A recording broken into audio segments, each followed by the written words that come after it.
Why? Because I'm changing. Yes, Lord. Hallelujah. You are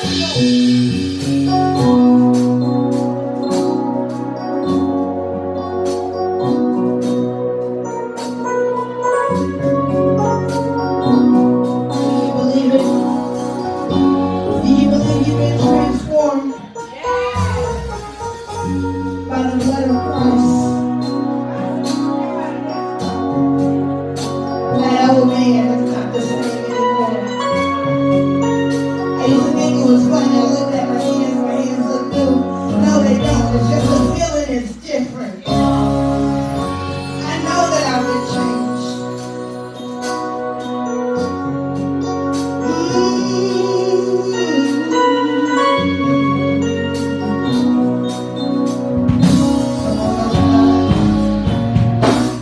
I will never be the same. Not after being with you.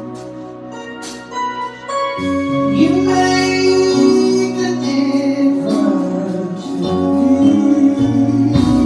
I will never be the same. Not after being with you. I'm changing. I will never be the same. What you've done for me. In your presence I am changing. Oh, I will never be.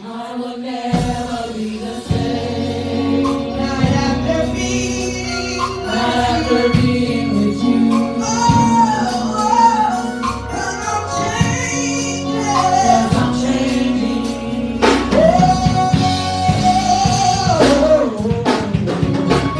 I can't get sad. When I leave, I'll be glad. I'm changing.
because of what I've experienced with you.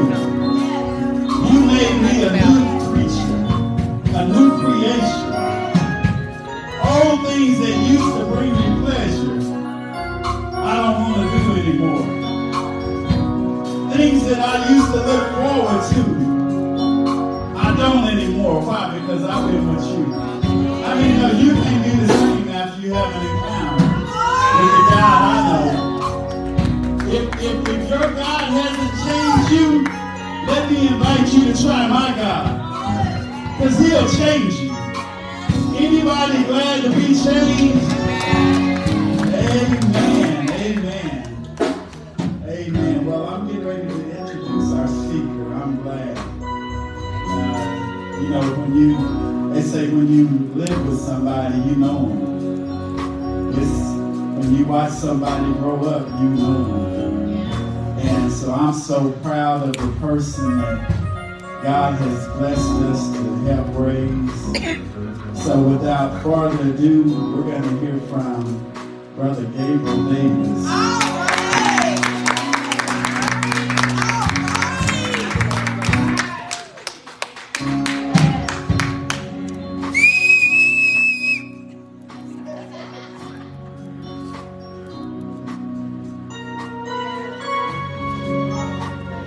What did we say here?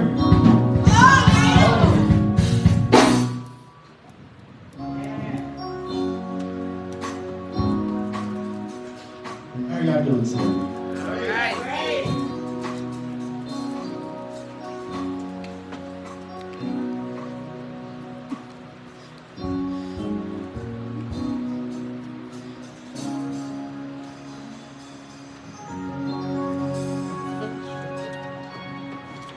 Bow your heads for me as I pray. Lord, I thank you for this day. Lord, thank you for allowing us to come in. Lord, I ask that you magnify and I decrease, that you may increase.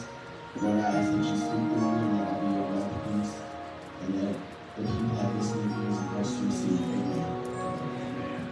So, how y'all doing? I feel good to be back home.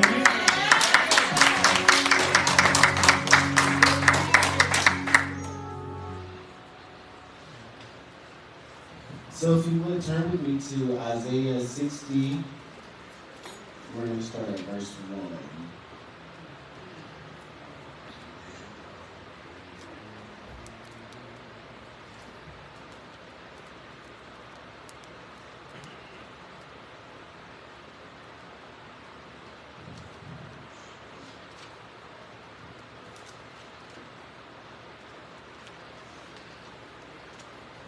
Let me just go ahead and read it really quickly. I'll read a couple of verses. And at verse 1 it says, "Arise, shine, for thy light has come, and the glory of the Lord has risen upon thee. For behold, the darkness shall cover the earth, and gross darkness the people. But the Lord shall arise upon thee, and his glory shall be seen upon thee. And the Gentiles shall come to thy light, and the kings to the brightness of the rising. Lift up thine eyes round about and see, all they gather themselves together, they come to thee. Thy sons shall come from far, and that thy daughters shall be nursed at thy side. Then thou shalt see and flow together." Somebody say flow. Flow. I'm going to read that one more time. "Then they shall see and flow together, and thine heart shall fear and be enlarged, because the abundance of the sea shall be converted unto thee. The forces of the Gentiles shall come unto thee." So I'm going to speak from a thought. I'm going to work this a couple different ways, but turn to your neighbor and say, "Neighbor, are you flowing like a river? Are you flowing like a river? Or are you stagnant like a pond?" Are you stagnant like a pond? So this has been, I'm gonna say, yes, I wasn't planning to speak today. And when my dad asked me, he said, "You got a word?" You know, I'm a pastor's son. I said, "Man, I always got a word. I always got one in the chamber, man." So then I had a word that I was supposed to speak, and I was like, I didn't get a chance to. I said, "I'll just speak that." So then I woke up Saturday morning, and I was like, "Nah, I'm gonna give you something different, because it's something that the people need to hear." So I'm gonna speak because at my church, giving on to my pastor, Superintendent Jones. But I feel real cogent when I do some of this stuff. But we've been talking about faith, family, faith, and finances. And one thing that we talked about Wednesday was how things are supposed to flow. And something that God showed me is that when the church is flowing together, nothing will be impossible. But in order to flow, we all have to work together. There can't be any discord. There can't be any miscommunication. Everything has to work hand in hand. So Friday, I went floating down the river.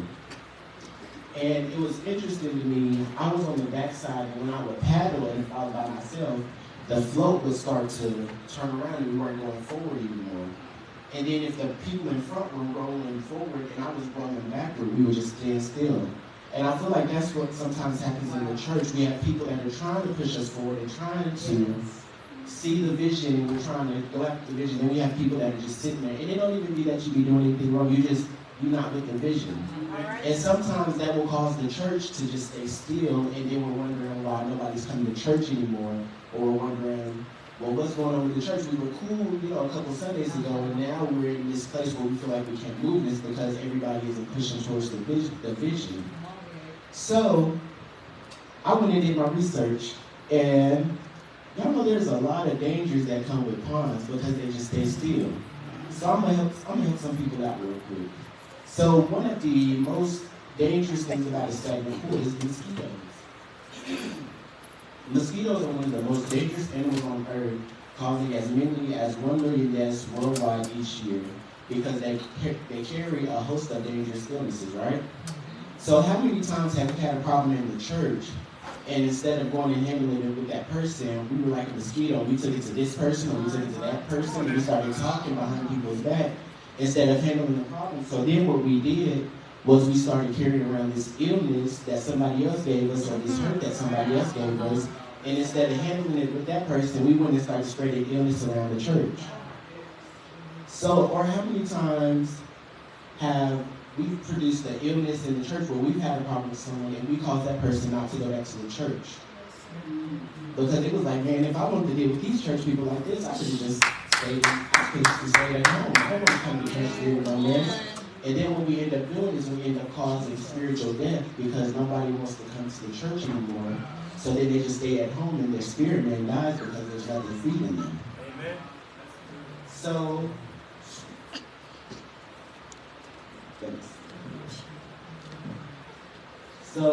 or what about sometimes we'll have a problem at church, right? And we run and we don't want to go run and tell the pastor. We go tell the family member, or we go tell the friend.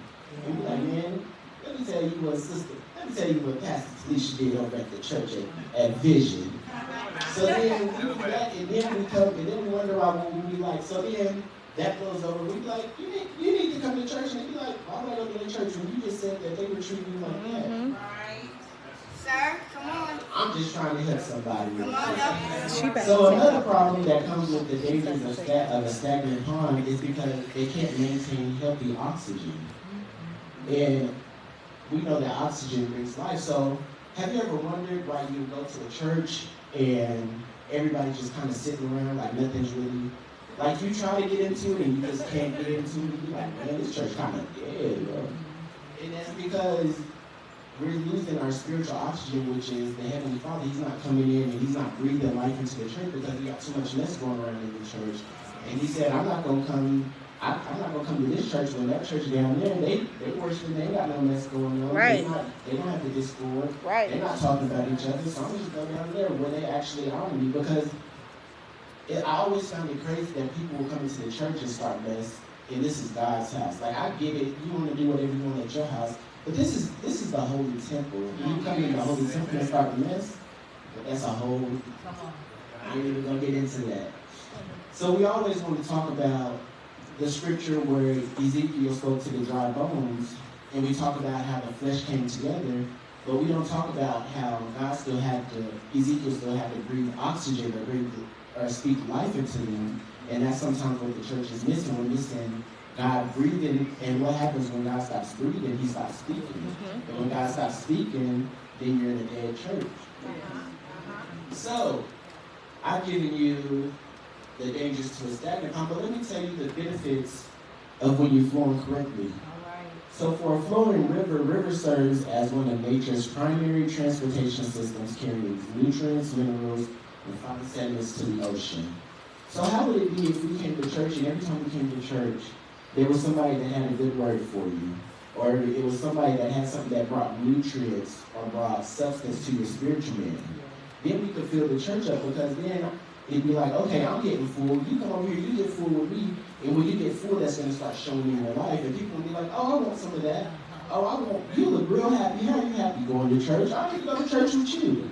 That's the kind of stuff that whenever we're flowing together and whenever we're on one accord, that's how we attract the new souls, because time is winding up, and the longer we stay in the church, arguing with people in the church, the people out on the streets, they're not going to come to church, and then we're just going to lose their lives. So, this is this ain't no on time one of my last things right here. So there's a river called the Jordan River. If anybody knows about the Jordan River, it's the river that Jesus was baptized in, actually. And the river is 7,060 miles long. And at the end of the river, there's a sea called the Dead Sea. The Dead Sea is 243 miles long. So, one thing that was interesting to me is that you have 7,000 miles of river, and it all comes to a stop at this 243 mile wide sea. So I was like, that's kind of weird. So I did some research, and it kind of shook me a little bit that so God was speaking to me. He said, no matter how, because God used the river to baptize Jesus. But that's Jesus. And at the Dead Sea, there's no life. It's so salty that you can lay on your back and you can just float and you'll stay in one spot. Like, it's ridiculous. And God told me, he said, no matter how you're used, once you stop flowing, I'll stop speaking to you. You'll have no life. It's just, whatever you do, you can be replaced. So, and one thing that I was thinking about is when we accept the flow of God in our life, and then we accept the flow of God into our church, then we become, it's like a totally different turnaround. I'm speaking from the fact that I was once one person that wasn't letting God flow in my life. And I was just like, you know what, I'm just going ahead and do my own thing.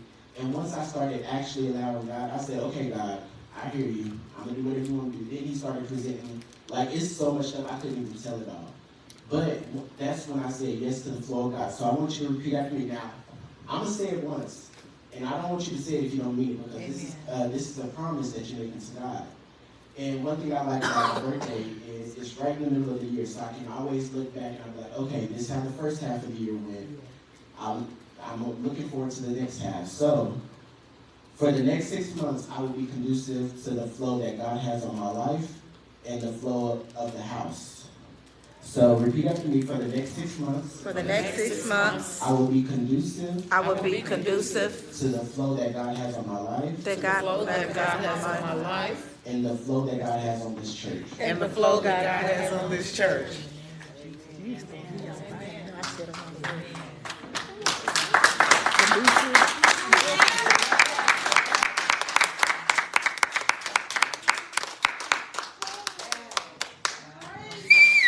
So one thing I want to do is, maybe you thought about it and you said, you know what, I haven't been in the flow. I haven't been obedient to what God has said. And if you would like me to pray with you, you can just come down to the altar and I'll pray with you.